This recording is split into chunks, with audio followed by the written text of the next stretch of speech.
My name is Laura Markowitz, class of 1985, and on behalf of Alumni Council, I want to thank you for joining us for this special SWAT talk on the COVID-19 pandemic series.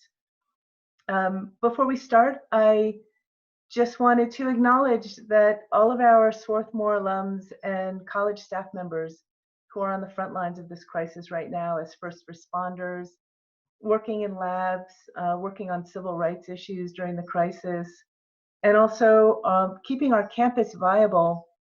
We have students who are still sheltering on campus. So thank you very much to everyone. And I hope you're all well and safe in your homes with your beloveds. Also, just a quick shout out to Lisa Schaefer. She's from College Advancement, and she is the gentle force behind the success of these SWAT talks. I'd like to give her special thanks just even before we get started. Also, just to let you know, this talk is being recorded. It will be available in the coming weeks. It won't be right away. Take the college a little bit of time to get it edited a bit. You can find it on the SWAT Talks page on the Swarthmore College website, and also I think it's going to go up on the YouTube channel.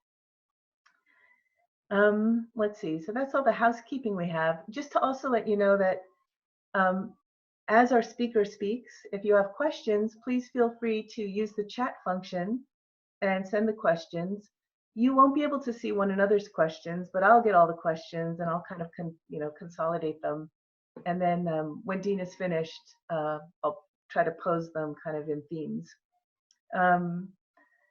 So it's my pleasure to now introduce our speaker for this evening, Dean Baker, class of 1981, although he started in class of 1980, so you may have known him that way. Apparently he goes to those reunions or considers going to those reunions. His talk is called Disaster Economics, Getting Through the Coronavirus Pandemic. He is going to be zooming in from Kanab, Utah, where he works as senior economist at the Center for Economic Policy and Research. That's actually in DC. He co-founded that in 1999. He's also a visiting professor at the University of Utah. That's the Kanab connection. Dean's area of research includes housing and macroeconomics. In fact, he's credited as being one of the first economists to identify the 2007-2008 housing bubble in the US. He also focuses on intellectual property, Social Security, Medicare, and European labor markets. He's been a senior economist at the Economic Policy Institute and consulted to the World Bank, the Joint Economic Committee of Congress, and other big international economic organizations. He's written numerous books. I love the title of his most recent one from 2016. It's called Rigged: How Globalization and the Rules of the Modern Economy Were Structured to Make the Rich Richer. So Dean is a pundit. You might have seen him sitting across from someone from the Cato Institute arguing about everything, as economists love to do. He's written columns in major newspapers. He's got a wonderful blog called Beat the Press, and it's on the website. I'm trying to get the exact thing, but it's on CEPR.net. Thank you, CEPR.net. Thanks, Dean.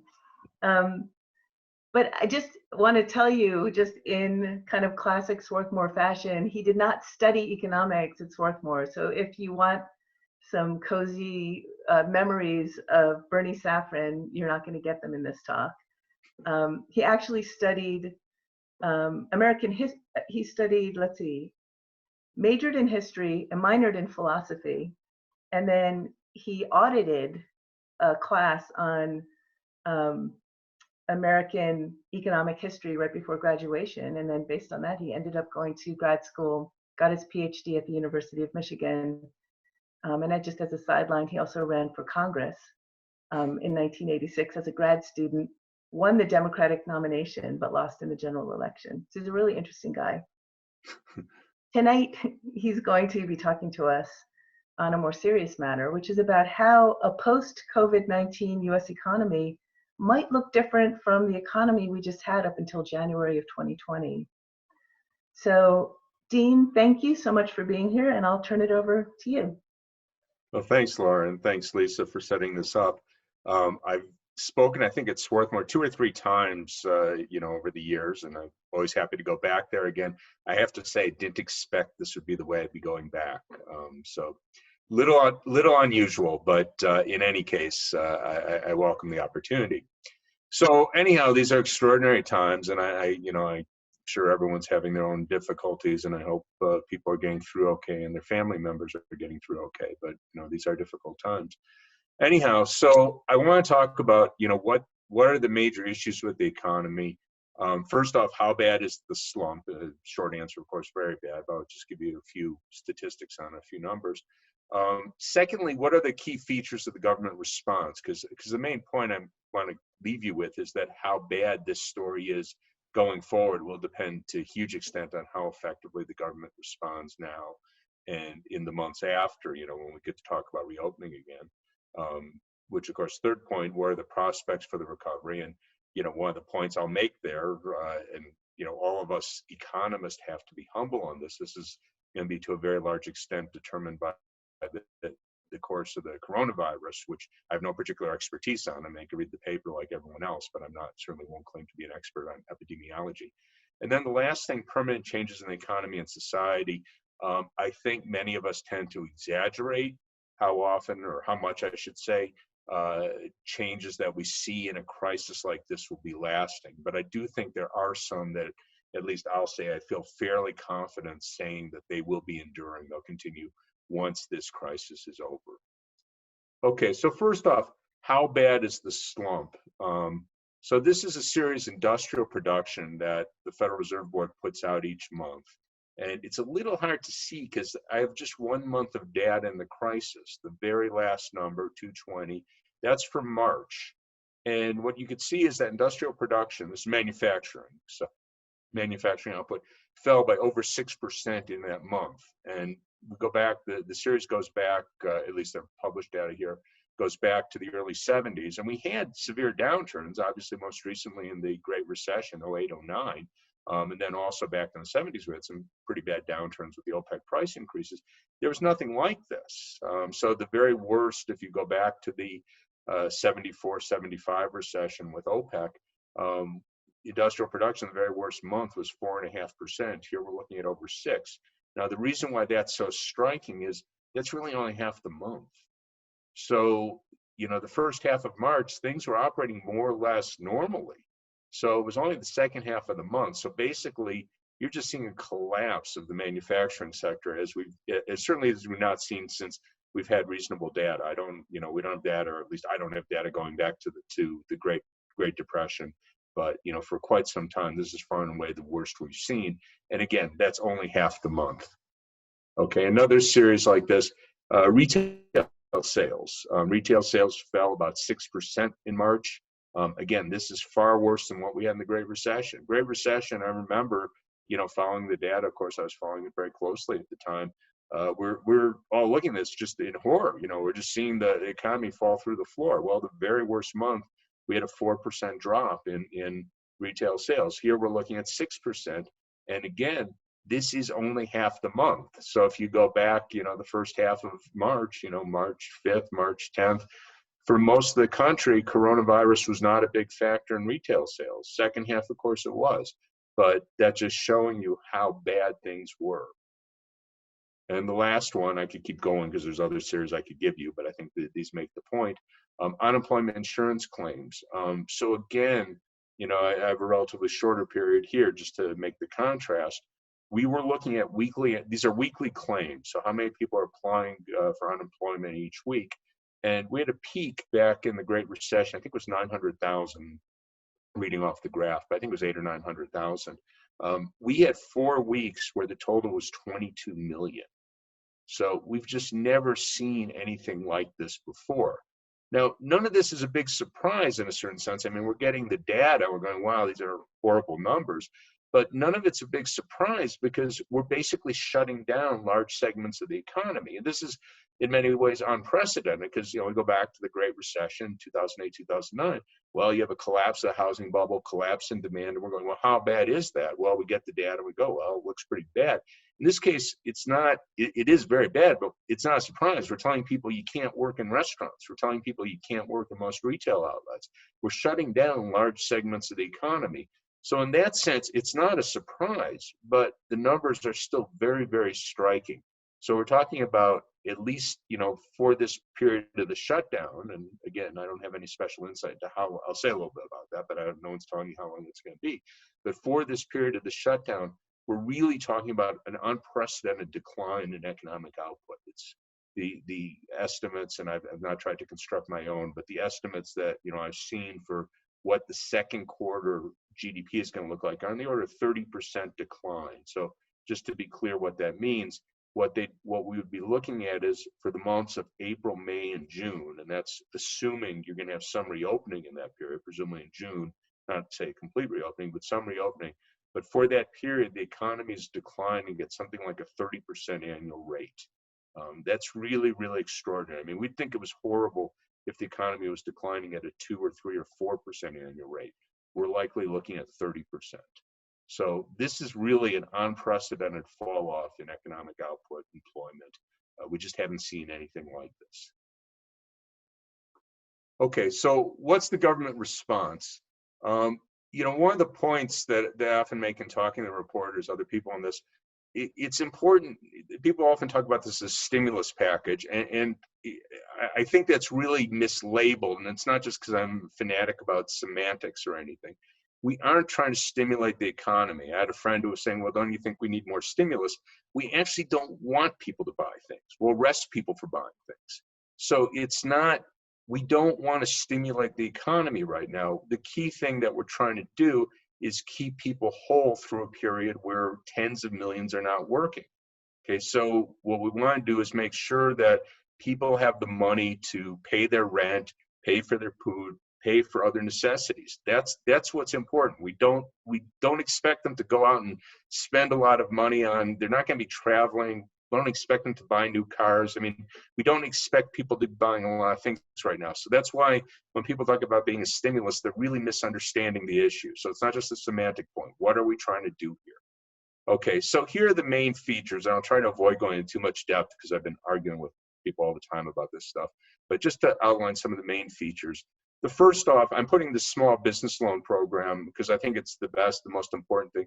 This is something that in many ways follows what was done in many European countries, in Denmark and in Germany. Several of the UK did this. I think most of them have done it. I couldn't speak to all of them, but many of them have done this. The idea is give employers money to keep people on the payroll. So basically what's involved here is very lax requirements. Small businesses employing less than 500, so these are some fairly large businesses, they go down to their local bank and they say, hey, I want a loan. I can get a loan up to $10 million or 2.5 times my monthly payroll, whichever is smaller of those two. And basically no questions asked. I mean, I'm sure there'll be some questions asked, but I mean, they're not evaluating the business. They aren't evaluating whether it's creditworthy or not. They don't have to because it's guaranteed by the Small Business Administration. Okay, so that program got up and running. A lot of complaints about that, but there were millions of people applying. I actually thought, given how quickly this was hatched and how ill prepared in many ways we were for something like that, they did a good job, or are doing a good job. I mean, it's still ongoing. Congress is likely to vote more money for it because they already ran through the initial $350 billion. The reason why I and other economists think that this is such a good way to go is it keeps the workers attached to the employers. So what we want to see is a situation where when this shutdown period ends, whether this is May 1st, May 15th, June 15th, whatever it might be, we'd like to have a situation where workers have jobs to go back to. Okay, so they don't have to go looking for jobs. Then on the other side, we want employers to be able to pick up that they have their workforce, whatever type of business it might be, a restaurant. They don't have to go out and hire another 40 people, train them. We might think of it as less skilled work, but still, you're going to have to train people. You can't just say, hey, go in the kitchen and cook dinner. You have to train people. So we'd like to have a situation where, as much as possible, businesses could just pick up where they left off and start operating relatively quickly. So keeping workers attached to employers is a really important part of that story. And again, this small business loan program basically does that insofar as firms follow it. The second part, oh, I should also have added, officially these are loans, but if they keep their workers attached, they're forgiven at the end of the period. So they end up being grants. The government picks up the tab. Second part, rescue checks, $1,200 per person, $500 for children. That went to almost all citizens. There were some fights over this. You know, would it go to people who didn't pay income taxes? There were various issues associated with it. They ended up, to my view, at least with a pretty generous story. The big group of people that's left off is undocumented workers. So you have, you know, and this is, yeah, I don't know what to say. I mean, it's pretty tragic. You have a lot of people, many of them have been here for years, even decades, have families. They're not here, they're not documented, so they're not going to get this. California, to its great credit, Governor Newsom is looking to get at least some assistance to those workers, but you know, it has to be a horrible situation. You know, you've been working, supporting a family, and now you can't legally work, no aid. So that's the big gap there. Unemployment insurance, they extended the qualifications. So in principle, if you're self-employed, you aren't supposed to get unemployment insurance. People, gig workers, Uber drivers, a classic case. Those people are not classified as workers. It's a big issue. I mean, many of us have been fighting over that because for all practical purposes, they are workers. But, you know, Uber doesn't want them classified that way because if they're classified as workers, they get various rights, including getting unemployment insurance. But Uber didn't want them classified as employees. They're classified as self-employed. Well, we ended up with a good story here. Congress agreed that gig workers, people are self-employed, you could go down and show your 1099 showing that you earned whatever amount last year, and you can get unemployment benefits based on that. They also put in the $600 per week subsidy, which I have to say I thought was very generous. My guess, and I have no inside knowledge on this, my guess was they actually intended 600 per month, but 600 per week. I mean, I'm not passing a value judgment on people's work or anything, but you have a lot of people that didn't earn $600 a week when they were working. So someone earning $10 an hour and working a 30-hour week, they get $300 a week. So that was a very generous. So again, I'm not upset about that. I'm just thinking that they probably didn't intend that. And there were several Republican senators got up and complained about it at the last minute, but they weren't able to stop that from going through. So anyhow, so that ends up being a fairly generous story. They also dropped the looking for work requirement. All states require, and they enforce this to different extents, but all states require that people getting benefits are actively looking for work. And as you know, I think probably is obvious to most people, it would be a little silly to tell people that they should be looking for work right now. I mean, there are no jobs. So, you know, telling someone got laid off from a restaurant or a retail store, oh, you have to go look for work, it would just be stupid. So they dropped that. So they aren't going to go through some charade where they tell people they have to look for work. A big business loan program. There was $500 billion for medium and large size businesses that the Fed could leverage by up to 10 to 1. So that means if you have a large business that gets $1 billion loan from Treasury, the Fed could lend up to 10 billion. The logic of that, well, I won't go into detail, but basically it gets the Fed off the hook because the Treasury stands to lose the first billion. So if the Fed lent them 10 billion and for whatever reason they're not able to pay the full 10 billion back, they can only pay 9 billion back, the Fed gets the 9, the Treasury takes the loss. There were designated sums for specific industries. Airlines got, I think it was 25 billion, if I remember correctly. Boeing got 17 billion. Roughly half of these are grants. Again, I don't have the exact numbers here. Cargo carriers got, I believe it was 3 billion. Again, so these are partly loans, partly grants. So we're just handing them money to some extent. There's no requirement for maintaining employment. So again, this is a big difference between the small business loan program and this big business program. The wording was something to the effect of you have to maintain employment to the extent practical, or you know, which I'm not a lawyer, but I mean, if you want to say you have to maintain employment, you say you pay a penalty if you don't maintain employment. So this is wording like we'd like you to maintain employment, and in fairness, I think most of them will try to, but in any case, it's not a requirement as it is with the small business loans. Small business loans, you get the loan forgiven if you maintain employment. The big business loan program, again, you're urged to maintain employment, but if for whatever reason you decide it's easier to lay people off, you lay people off. The last point I'll just make on that is that many of us were concerned about the oversight, that we wanted to make sure that the money would be distributed fairly, that there wouldn't be political bias, I guess, just to be straight on that. And unfortunately, that seems to be lacking. President Trump, when he signed the bill, had a signing statement basically saying he didn't recognize congressional oversight, and he fired the inspector general, who would have been primarily responsible for overseeing the program, was a person with a reputation for being very independent and very, very honest, and he fired him. So I don't think many people could look at that and be confident that there'll be good oversight. I'll just mention one other thing on this oversight issue. There's preliminary data on the small business loan program, and the states where you have had the highest approval rates for the loans, so you've just gone right through and businesses have the money. All the states that have had the highest approval rates are red states. The states that have had the lowest approval rates, those are blue states. There could be factors that explain that other than politics, so I'd always be hesitant to just say, oh, that's political.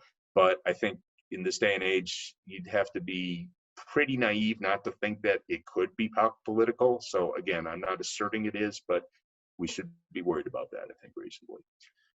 Money for state and local governments, 150 billion for state and local governments, 117 billion is paid directly to hospitals. The hospital part story is probably pretty obvious to everyone, right? You have massive inflow of patients, many of them obviously seriously ill and dying, so they desperately need that money to pay staff, pay for equipment. The money for state and local governments, the story with state and local governments is they're seeing an incredible hit to their revenue.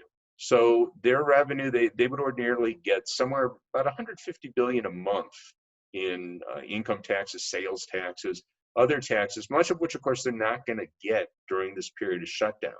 So let's say half of that. I'm pulling that, well, I'm not totally pulling it out of the air, but let's say they're losing half of that. So they're losing somewhere on the order of 75 billion a month in revenue. So again, we don't know how long this shutdown is, but the point I just want to make here is 150 billion is not going to cover that if we're talking about a lengthy shutdown. And if we're open up tomorrow, 150 billion might be enough to cover that, but we're not opening up tomorrow. And even when we do open up, it's not going to be back to normal. So the long and short, the point I'd make about that is states need a lot more money. So the Democrats in Congress are trying to get more money for state and local governments. That's been a sticking point. Again, there's another bill likely to come through very soon. We'll see what, if anything, the Democrats were able to get through on that. I should also just mention here, some of you probably have noticed, the post office has been very badly hurt. It was not doing all that great previously, but their revenue has gone through the floor. It's not a good time to be sending advertising mail through the Postal Service. Their revenue has gone through the floor, and they're still paying people, of course. So they're in very, very desperate shape.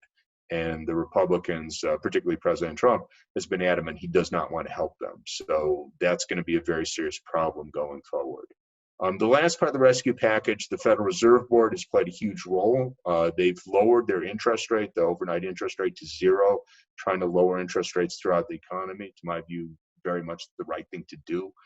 Try to do as much as you can to make it easy for people to borrow the money they need to keep going, for businesses, for households, whatever it might be. They created special lending facilities for businesses. So they had done this back in 2008, 2009. There were a number of special lending facilities, mostly for financial businesses. They did have some buying money market commercial paper from businesses. But in this case, they're having much broader lending to businesses pretty much across the board. So basically, they're trying to make it so businesses could stay in operation. Also, another point, hasn't got a lot of attention, but was very, very important. They set up dollar swap loans. So you have a lot of countries, particularly developing countries, that are very stressed for money they need for their imports. And that means getting dollars for the most part. And the Fed has made that available. Again, I haven't studied it carefully, so I don't know that all countries are able to get that. There's probably some politics. My guess is Iran's not getting it. I'm pretty sure Iran's not getting it. But in any case, they've extended dollar swap loans to many countries around the world. The last thing I'll mention with the Fed, and this is a really, really huge deal, they create a special facility for state and local governments. Historically, the Fed has only lent money to state and local governments for a period of 3 months. I don't think that's in their charter, but that's been their practice. So if you're New York City or the state of Illinois and you want to borrow for a year, the Fed will go, no, we could lend to you for 90 days, but not longer than that. Well, they suspended that, and they're lending to state and local governments for periods of up to 2 years. Now, the reason why that's so important is that you have a lot of state and local governments that literally don't have money in the bank. So they're in a situation that they don't know they have money to pay their police next week, or where you have government-run hospitals. They can't pay for the workers, or they can't pay their Medicaid bills to hospitals that have Medicaid bills, Medicaid patients. So this was really, really crucial. It was a huge step. It was a departure from past practice. But what that means is that for the time being, at least state and local governments will be able to pay their bills. Now, these are loans. They're not grants. So at the end of the day, the state and local governments will have to pay this back. So they have to find money somewhere. So this doesn't get them out of the bind. I was talking about all the revenue they're losing. They're still losing that. But what this means is, at least for the time being, that they could pay the bills next week, so that they could pay the doctors, the nurses, the other people who are working in the hospitals. They could do that for the time being. So it was a hugely important step. And, I give Jerome Powell, the Fed chair, lots of credit for doing that, because I suspect he probably got a lot of heat for it, but it was the right call in my view. Okay, so prospects for the recovery. Again, the point I started with before, containment, control strategies, that's really got to be front and center. So it's, we have a lot of people saying, well, we have to reopen the economy. Yeah, it would be great to have the economy reopen, but if we don't have the coronavirus under control, we're just going to be right back to where we were. So, I'm sure most people followed the general pattern. We were seeing instances of contamination, of infection, just go up 15, 20% a day.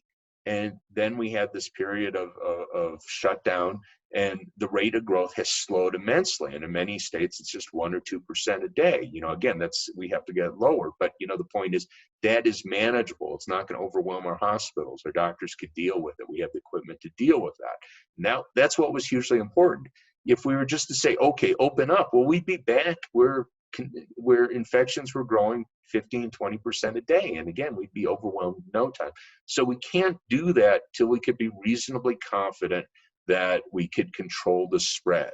So that presumably means testing. Again, I don't want to get over my head and the medicine, not being an expert here, but it's kind of common sense. We need to be able to test to know who's infected, who isn't. The researchers are looking at antibody tests. So we will know who's immune. Again, some questions to even if you have the antibodies that protects you from being reinfected. Let's hope that's the case. So we need that. We need to be able to track people who are infected so we can figure out who they've been in contact with, who they might have infected. So that's really front and center. If we don't have that, it's very hard to talk about reopening. Now, on the other hand, we're seeing this pressure to reopen. It's really across the board. I mean, Trump very much, you may recall he wanted to have the pews full for Easter Sunday. Thankfully, we didn't, for the most part, have the pews. Not that I have anything against Easter, but I mean, that would have been pretty horrible to have all those people crowded into churches. That didn't happen, but he is talking about May 1st. And just the reality of the politics here, if he pushes that, my guess is that a lot of governors are going to go along with a premature reopening. My reason for putting Europe in there is that you have a number of European countries that have started to reopen. Denmark has opened up their elementary schools. Austria has small stores are opening, all with restrictions. So they're not just saying, hey, go back to just like what it was. They have restrictions they're monitoring. But I worry that's going to put more pressure on Trump, just because Trump being Trump, he might find it hard to say, oh, we're not ready to reopen, but Germany is, but France is. I don't know which countries are going to go first here. Germany's taking steps too. I do know that. I think it'll be very hard for him to sit there and say, oh, we're not ready to reopen. And it does have this real risk that he's going to push people to open before they're ready. And again, red states, the governors might be happy to follow his lead, but even blue states, because again, getting back to that point I was making, that they don't have the money, they might find it very hard to sit there, shut down, not collecting revenue, paying bills that they don't have money for, and not staying. Trump is obviously not going to help them with getting respirators and other equipment. They might find that very difficult. So even governors that have stood up to him to some extent, Newsom in California, Pritzker in Illinois, where I'm from originally, they're going to find that very, very difficult. So I think we do have a real risk of a premature reopening, which obviously would be bad for people's health, and I'd say bad for the economy too if we get a huge uptick again. Okay, other things. What does the economy look like? I think there'll be a lot of demand for big ticket items. People have been saying, oh, everyone's going to be really depressed. My guess, people were going to buy cars in March. They didn't because of the coronavirus. They were going to buy them in April. They didn't because of the coronavirus. People were planning to move. They were going to look for houses. I think a lot of people will do those things. And, that, for better or worse, that's something you can actually do with social distance. I could go and buy a car and, the car dealer does, we don't have to shake hands. We could keep our, so long and short, I don't mean to make a joke of that. But I think there'll be a lot of demand for some pent up items. And also, probably a lot of people are going to say, hey, we've been sitting in our house for 2 months. We haven't been able to do anything. Let's go to the store, this and that. One of the points, again, people are overestimating how, poor people are going to come out of this. And again, I don't want to be cynical or cryptic or anything or celebratory.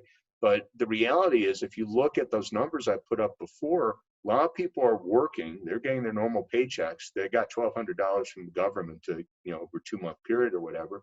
A lot of people unemployed, they might be getting unemployment benefits that were more than what they got when they were working, and they got $1,200 on top of that. So this isn't to say everyone's going to come out great, but I think you are going to have a lot of people who have a fair amount of money to spend. And in many cases, they're probably going to be anxious to spend it. Again, a lot of people will be nervous, people with health conditions, older people.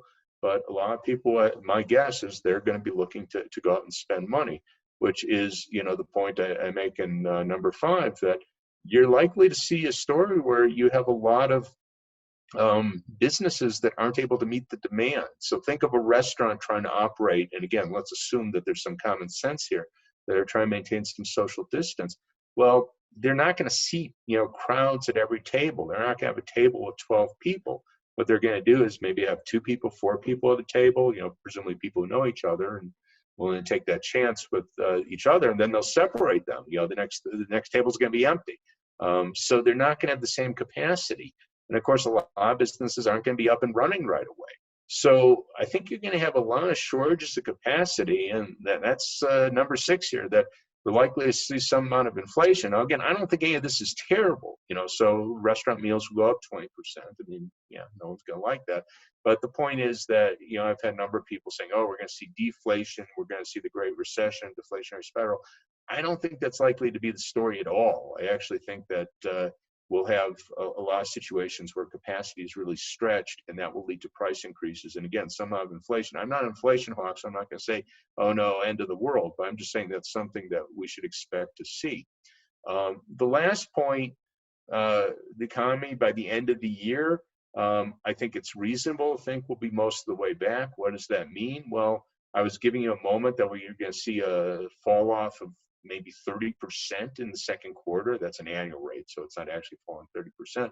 But I think we're likely to bake back most of that ground in the third and fourth quarter. Now, again, big question marks there. Are we going to have the virus reasonably well contained? I don't know that. I'm hoping we do. Also treatments, again, people have emphasized the vaccine, which of course would be wonderful, but if we have effective treatments, and apparently one of them, remdesivir, Gilead had originally explored that as an Ebola drug, but apparently they've had success with that. If we can have successful treatments, again, we'd like 100% cure, but if we have 80% cures, that's pretty good. And, probably what that means is we'd be willing to take a lot more risk than where we are today, where there is no effective treatment. Okay, but what I'm saying is I think it's reasonable to think we'll make back most of the lost ground by the end of the year. That's not a great economy story, because we're probably still looking at a story where we have probably high single-digit unemployment, which is really, really bad.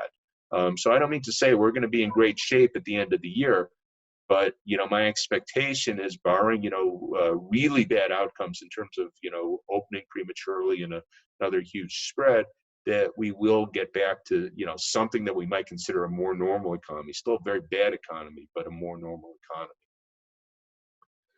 Okay, changes that will be lasting. Again, maybe I'm getting old and cynical, but I just think back to prior catastrophes. The September 11th, the terrorist attack. I remember all these people making grand pronouncements how everything was going to be different. Someone decided that irony was dead. I can't remember who that person was, but which is probably good because they were wrong. In any case, so people are prone to make grand pronouncements, and in the 2008-2009 downturn, again, there was expectations that things would be hugely different. Finance would never be the same, this and that. It really didn't pan out that way. I mean, I wish I could say it did, but the reality was finance after, well, certainly today, doesn't look all that different than it did, say, in 2006, 2007, before the crisis. So, the predictions for grand changes, I think, tend to be overdone. What I've listed here are trends that I think have been accelerated. They were pre-existing trends before the crisis, but they've been accelerated and likely by a very large amount as a result of the crisis. Telecommuting is just kind of obvious. I mean, we have tens of millions of people telecommuting now. It did happen before, of course. Some people were able to do it, and it tended to be a more privileged thing. So it tended to be more educated, higher paid workers who were able to telecommute rather than, say, blue collar workers. And obviously some jobs, you can't clean the bathrooms telecommuting. So some jobs just aren't going to lend themselves to that. But I think we will see many, many more people telecommuting after this crisis than were before, for the simple reason that they did do it. And if people were able to continue to do their work without coming into the office, it's going to be hard to tell them, okay, you have to come in. I'm going to say, I think that's a really, really great thing, because, why do we want people to have to go in and commute every day? I mean, it's a pain for them. People often take an hour each way. You have traffic jams. Of course, from the standpoint of global warming, it's terrible because, they're burning gasoline that there's no reason to, and you create a traffic jam, so everyone uses more gasoline. So if we have more telecommuting, that's a really great thing, to my view. Now, one part of it some people may not say is great, and I guess I have mixed feelings on it myself. I did a class at the University of Utah, my last class for this semester. I did it remotely. I did it from here. So I think you're going to see more online classes, which, again, on one hand, it's convenient for people, it'll be cheaper. The other hand, my time at Swarthmore is incredibly valuable, and I don't think it would have been the same thing if I were sitting on my computer listening to a professor speak from 3,000 miles away. So, as I say, I have mixed feelings on that, but I just think the reality is we will see more classes done remotely, which means less sort of in-person contact. I think that'd be a loss, but obviously a gain for many people as well. So a mixed story, but that's just, I think, going to be the reality of this. Online shopping. Again, people's orders for Amazon are just going through the roof. Other online retailers, again, seeing massive increase in demand. Obviously, that's in large part because people don't want to go to the stores and risk getting a virus. I mean, a lot of stores, of course, are shut, but even a lot of food items that in principle you can get at a local supermarket, people would rather get that online and avoid taking the risk of person-to-person contact.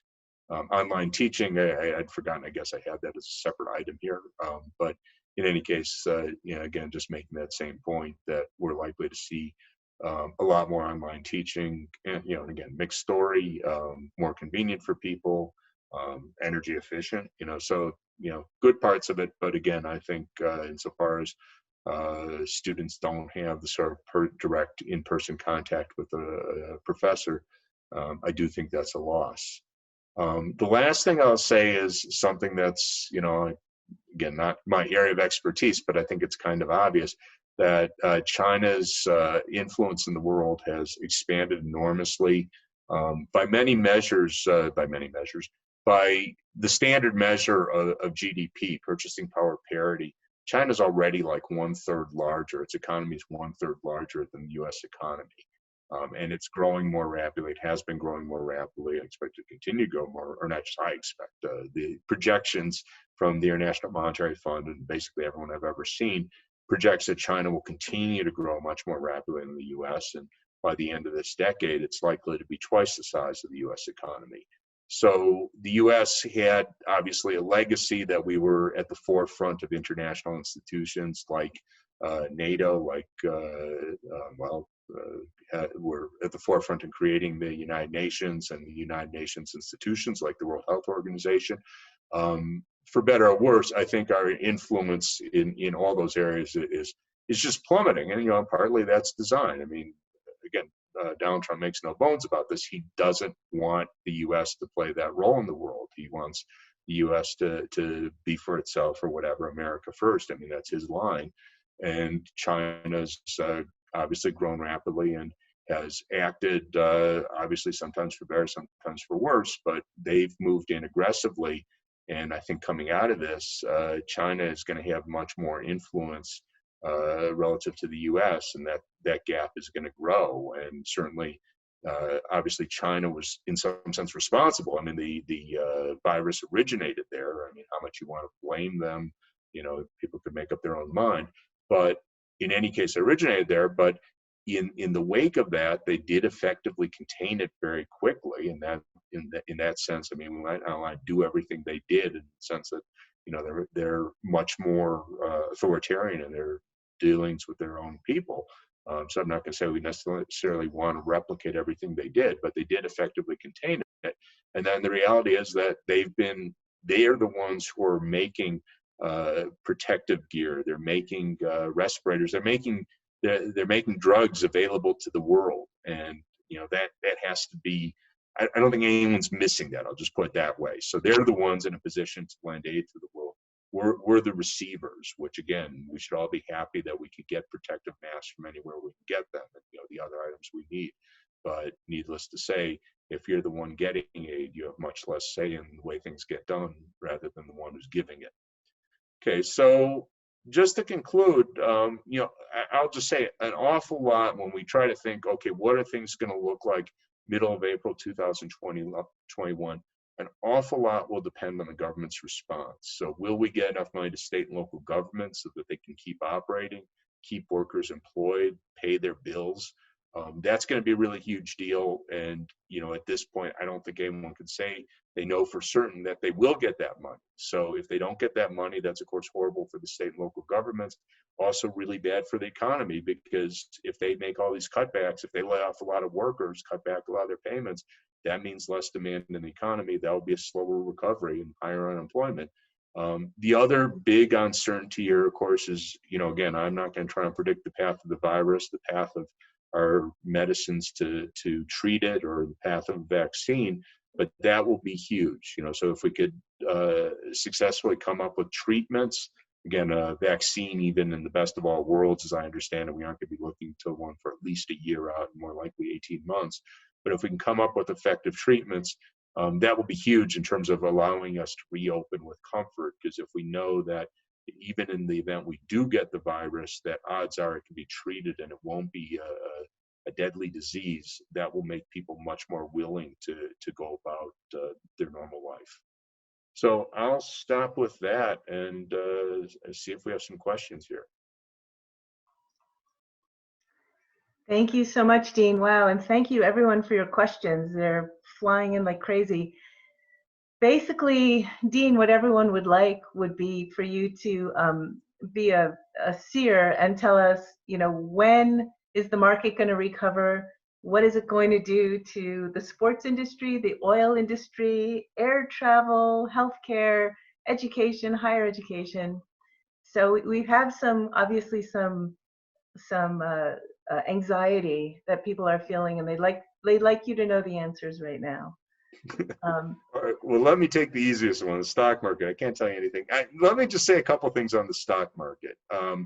It's some people, certainly our president has been treating stock market as like this all-encompassing measure of the economy.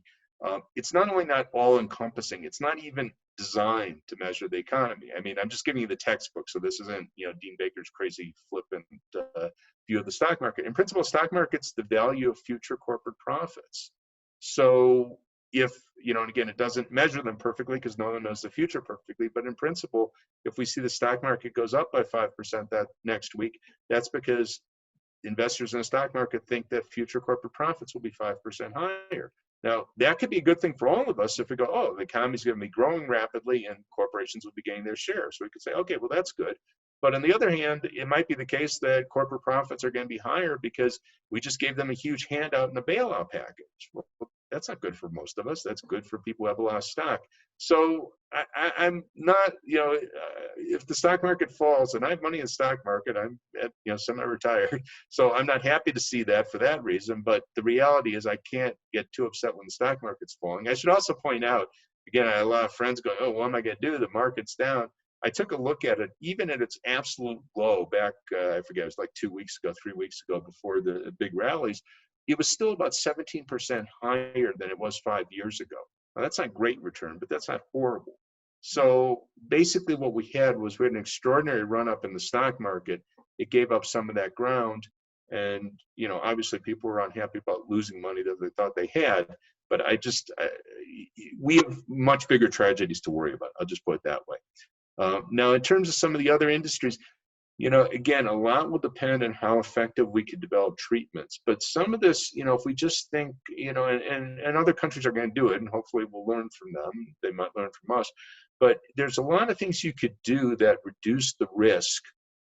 Some of them fairly simple, and I'm sure people will come up with more complicated things that I wouldn't know about. But, you know, if you have not testing, temperature taking, you know, if you just take people's temperature, ask them as they get, you know, suppose everyone who goes into an airport, they have to have a forehead temperature check, and they're asked, you know, how are you feeling? Have you had any health problems? Have you been in contact with anyone that's been diagnosed for it? People might lie, I understand that. But you could drastically reduce the risk that way. Then if you get on a plane, well, maintain social distancing. So one person per row of seats, and maybe the row in front of them and the row behind them is empty. Well, that would be really expensive because you'd be flying planes that are 2/3, 3/4 empty. But we might have to do that at first until we have better control. But, you know, that's the sort of thing I think we could do. I was mentioning with restaurants, if you have people at every other table, you know, you can do a decent job maintaining social distancing. We're having the summer come up, so a lot of places outdoor seating. Well, that should be good. You know, that should reduce the risk.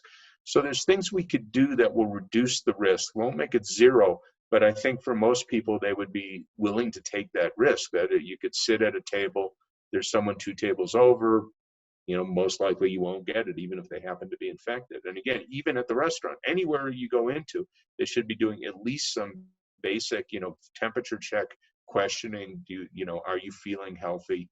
This and that. And those are things we can be prepared to do fairly quickly. So, you know, you do have states that are going to begin to end their shutdowns May 1st.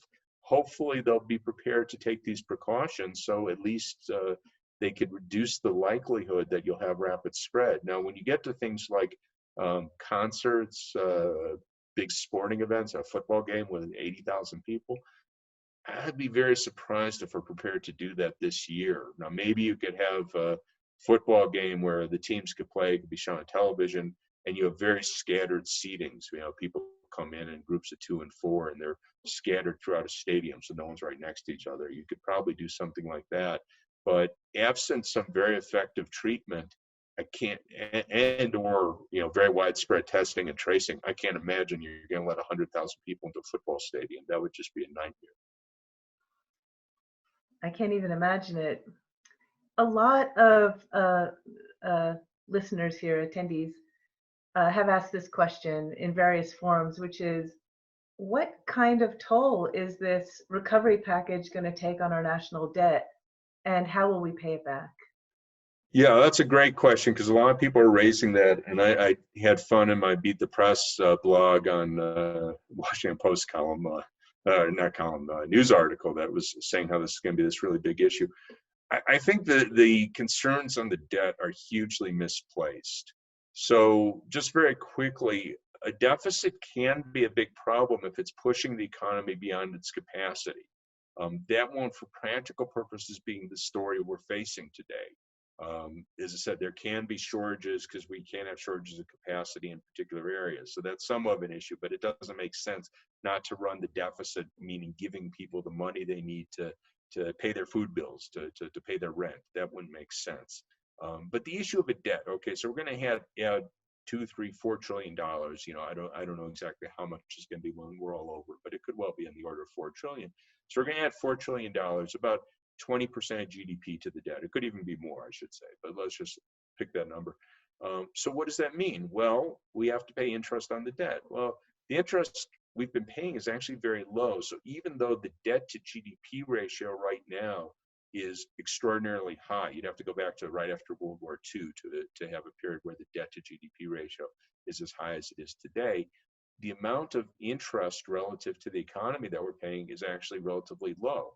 So paying around 1.5% GDP in interest on the debt, we're paying about 3.5% of GDP in interest on the debt in the 90s. So we faced a much bigger interest burden then. And of course, the 90s were a pretty prosperous decade, at least the second half of it. So my takeaway in that is we don't really have to worry about the debt. I think this is, kind of a false concern. We always hear these stories, we're going to be like Greece. And the reason Greece had such a huge problem was Greece doesn't have its own currency. It's in the Eurozone, has to go to the European Central Bank, and they control its ability to issue debt. Whereas in the case of the United States, at the end of the day, the Federal Reserve Board could just buy up our debt, which is exactly what it's doing today.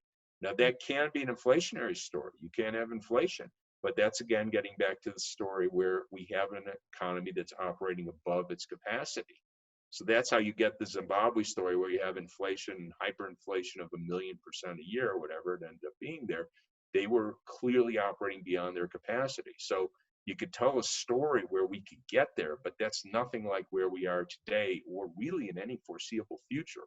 So barring basically an economic collapse, we don't really have to worry about that. I'll just throw in one more thing that it kind of angers me because economists don't talk about this, and it really is just a matter of logic. Paying for things, direct payments from the government are only one way in which the government pays for services. And the other obvious large way it does is providing patent and copyright monopolies. And these are really big deals. And I say these to economists, they sort of look at me blank-faced. Well, we're going to spend $500 billion this year on prescription drugs. It's about 2.3, 2.4% GDP. If we got rid of patents and other monopolies like that the government has granted, we would be paying less than $100 billion. So that difference is $400 billion. That's about 1.8% GDP. That's more than what we pay in interest on the debt this year. So that's a huge amount of money. No one pays attention to that when they talk about the debt. But if we want to be serious about what sort of obligations we're creating for the future, you have to look at patent and copyright monopoly rents. And those, in fact, are much, much larger than any plausible sort of interest on the debt. So until people start paying attention to that, I just can't take them too seriously when they start saying, oh, this huge burden of the debt. It's just not a serious story. Thank you. Wow. Interesting. You convinced me not to worry so much about the debt. Thank you. I'll sleep better at night. We have better things to worry about, or worse things, however you want to put it. Dmitry Nada, I hope I pronounced that right, Kosovo 2 asked early on, what are the chances of global competition for food? And also later he asked the implications for housing prices and rents, kind of short-term and long-term. Yeah, those are really good questions. So the question is, are we going to have kind of a breakdown of our food supply so that there'll be worldwide shortages? Now, obviously, a lot of people are going hungry already, and that's not new and not good, but, not new. But will we have breakdowns in our food chains so that, we don't have enough food, or Europe doesn't, and, we're fighting with each other to try and get the food we need? I don't think that's impossible. I think it's unlikely. One of the, to my mind, scandals here is that we haven't done more to try and protect workers in the supply chain. So particularly, I'm thinking of food processing plants. There was I think it's a pork processing plant, Smithfield in South Dakota, that shut down because it's only like 250, 300 cases. I'm not sure how many people work there exactly, but in any case, it's, I'm sure, a very high percentage. And there have been some other plants. There was a plant in Iowa that shut down about 2 weeks ago. That was a pork processing plant. So we should be taking precautions there, making sure these people have, certainly some basic protective equipment, making sure there's ventilation. I don't think that's been done. I can't say for certain, clearly not adequately, if you have those sorts of outbreaks. That's the thing that worries me most, is that we could be seeing more instances like that, and then major facilities shutting down. I mean, that, both you don't want to see those people getting sick, but obviously if we don't have processing plants to bring us our food, make our food, we will have food shortages. So we aren't there yet, and hopefully we will never get there. But that would be the biggest risk that I would see. And what was the second half of that question? About housing prices and rent. Oh, housing. Yeah. No, I definitely want to talk about that. It's a really, really important point. The telecommuting might have a very large impact on housing. I've been a big fan of Detroit, not just because I went to school in Michigan, but you've had this flood of money, basically good paying jobs in sort of the very major metropolises. So this is, of course, New York City, Boston, San Francisco, Los Angeles, and much of the rest of the country's been suffering. Well, Detroit, of course, went bankrupt a few years back, and it's had sort of this mini boom where I'm forgetting the guy's name, but he's one of these billionaires from Quicken Loans. And he's, he hopes to make money. So I'm not saying he's doing this out of, just altruism, but he is trying to, establish that as a real business hub with some success. So he's brought in a number of new businesses, taking advantage of the fact that rents are really cheap there relative to say the Bay Area, if you're looking at a tech company. And of course, people could buy a house. I have friends there who are sending me house listings in areas that look to be, they were very middle-class areas when I was there back in the 80s. And they'd have like a nice 3-bedroom brick house with the yard and everything for $50,000. In the Bay Area, that would be probably $1 million. So anyhow, my hope was that you could see places like Detroit get revitalized, because there'd be such an advantage in lower cost rents, lower cost housing. And if we have widespread telecommuting, that will likely accelerate. And I would consider that a really great thing. Now, the downside, I don't consider the downside, but anyone who owns a condo in New York City or San Francisco, that might go down in value a lot if that happens. I mean, it's other people can come in, it'll be a lot cheaper. But, I think that's a plausible story. So that would be a case of continuing a trend that I think at least was insipidly already there, but obviously would be accelerated enormously. Dean, thank you. This is great. This is much more optimistic than I expected. I'm usually not the big optimist. I have a friend that says I could find the cloud in any silver lining, but Well, this, I hope you're right. I'm sorry to, we have more than 350 people on this right now, and with lots of questions, and unfortunately we've just run out of time. But I, just thank you so much for all your time. And just to remind everyone that this was recorded. So if you wanted to go back and see, kind of review, it will be available on the Swarthmore College website under SWAT Talks. Probably give it a week or two. And, before I sign off, Dean, do you have any quick last words? Well, I just hope everyone stays safe. I mean, it's a tough time for all of us. And, I feel very lucky. I'm in southern Utah, in a relatively rural area, so we could stretch out and everything. I know a lot of people aren't that lucky, but I hope people are able to get through this. It's a tough time, and that they and their families stay safe. I agree. And I second that and echo that. And just on behalf of Alumni Council, just thank you all for participating. Even though we can't see you, I've been hearing your wonderful questions and concerns, and coming from people from so many years and so many places in the world, and just having this feeling of community, that we come together, although we have diverse ideas, probably diverse economic perspectives, that we all, care very much about the world we live in, and, hope that everybody gets through this, copes as we're getting through, and gets through this, safely. So on that note, I just wish you all a very good night, and thank you again. There's going to be one more SWAT Talk coming up this Wednesday with biology professor Amy Vollmer. So maybe we'll see you then. Thank you very much, Dean. Thanks again. Thanks, Lauren. Thanks, Lisa. Take care.